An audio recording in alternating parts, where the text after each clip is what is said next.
നമസ്കാരം. ദുബായ് ഉൾപ്പെടെയുള്ള യുഎഇയുടെ കിഴക്കൻ വടക്കൻ മേഖലകളിൽ ക്രിസ്മസ് ദിനത്തിൽ മഴ പെയ്യാൻ സാധ്യതയുണ്ട്. ഇത് വാരാന്ത്യത്തിലും തുടരുമെന്നാണ് പ്രതീക്ഷിക്കുന്നത്. തിങ്കളാഴ്ച മുതൽ ശനിയാഴ്ച വരെ തെക്ക് കിഴക്ക് നിന്നുള്ള ഉപരിതല ന്യൂനമർദ്ദത്തിന്റെ ആഘാതത്തിലായിരിക്കും യുഎഇ എന്നാണ് വിവരം. ശനിയാഴ്ച ഉച്ചവരെ യുഎഇയിൽ നിന്ന് നീങ്ങുന്ന ന്യൂനമർദ്ദത്തിന്റെ ഫലങ്ങൾ അനുഭവപ്പെടുമെന്നാണ് നാഷണൽ സെന്റർ ഓഫ് മെറ്റീരിയോളജി പറയുന്നത്. തീരദേശ വടക്കൻ കിഴക്കൻ മേഖലകളിൽ സംവഹന മേഘങ്ങൾ രൂപപ്പെടാൻ ഇത് കാരണമാകും. ഈ മേഘങ്ങൾ മഴ കനക്കാനും കാരണമായി തീരും. വടക്കും കിഴക്കും പർവ്വത പ്രദേശങ്ങളിൽ ഇടയ്ക്കിടെ കനത്ത മഴ പെയ്യാൻ സാധ്യതയുണ്ട്. ബുധനാഴ്ചയും വ്യാഴാഴ്ചയും മഴ ശക്തമാകുമെന്നാണ് വിവരം. ആകാശം പൊതുവെ മേഘാവൃതമായിരിക്കും. ഫുജൈറ, റാസൽ ഖൈമ പോലുള്ള വടക്കൻ പ്രദേശങ്ങൾ, വടക്കൻ അബുദാബി, ദുബായ് എന്നിവിടങ്ങളിൽ മഴ പ്രതീക്ഷിക്കുന്നുണ്ട്. യുഎഇയിലുടനീളമുള്ള പകലും രാത്രിയും താപനിലയിൽ ഒരു പരിധിവരെ ഏറ്റക്കുറച്ചിൽ ഉണ്ടാകുമെന്നും റിപ്പോർട്ടുകളുണ്ട്. രാജ്യത്തെ ഏറ്റവും കുറഞ്ഞ താപനില ശരാശരി 12 ഡിഗ്രി സെൽഷ്യസ് ആയിരിക്കും. പകൽ സമയത്തെ ഉയർന്ന താപനില ഏകദേശം 25 ഡിഗ്രി സെൽഷ്യസ്. പരമാവധി താപനില 22 ഡിഗ്രി സെൽഷ്യസിനും 27 ഡിഗ്രി സെൽഷ്യസിനും ഇടയിലായിരിക്കും.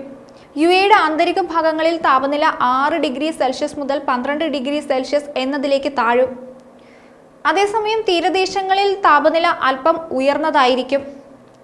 യുഎഇയിൽ ശൈത്യകാലം ഡിസംബർ 21 ആരംഭിച്ച് മാർച്ച് പകുതി വരെ നീണ്ടു നിൽക്കുമെന്നാണ് വിലയിരുത്തപ്പെടുന്നത്. ഫെബ്രുവരിയിലാണ് സാധാരണയായി സീസണിലെ ഏറ്റവും ഉയർന്ന മഴ ലഭിക്കാറുള്ളത്. കാലാവസ്ഥാ പാറ്റേണുകൾ കാരണം ജനുവരി സാധാരണയായി ഏറ്റവും തണുപ്പുള്ള മാസമാണ്. ഇത് വിവിധ അന്തരീക്ഷ സാഹചര്യങ്ങളെയും കാറ്റിന്റെ പ്രവാഹത്തെയും ആശ്രയിച്ചായിരിക്കും. ഈ അടുത്ത കാലത്ത് പെയ്ത മഴയെല്ലാം മലയാളിക്ക് ദുരിതമല്ലാതെ മറ്റൊന്നും നൽകിയിട്ടില്ല. മലയാളിക്ക് മഴ അലങ്കാരവും അഹങ്കാരവും ഒക്കെ ആയിരുന്നെങ്കിലും ഇപ്പോൾ മഴ അപകടവും ആകുലതയുമാണ് കൂടുതലും കൊണ്ടുവരുന്നത്. വെള്ളപ്പൊക്കവും അതിനോടൊപ്പം തന്നെ വരണ്ട കാലാവസ്ഥയും ഒരേ സമയം അഭിമുഖീകരിക്കേണ്ട അവസ്ഥയാണ് മലയാളിക്ക്.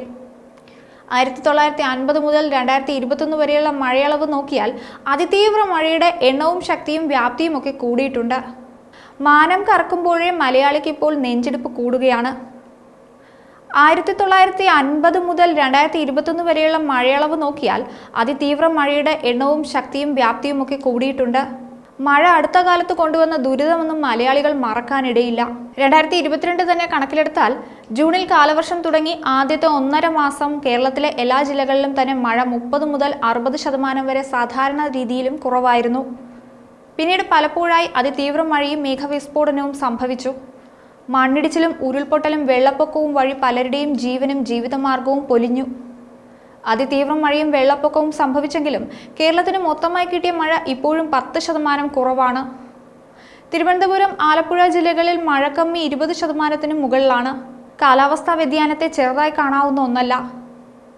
ലോകം മുഴുവൻ ഇന്ന് കാലാവസ്ഥാ വ്യതിയാനത്തിന്റെ പ്രത്യാഘാതങ്ങൾ നേരിടുന്നുണ്ട്. മറ്റൊരു വീഡിയോയുമായി വീണ്ടും കാണാം. ന്യൂസ് ഡെസ്ക്, ഈനാട് മലയാളം.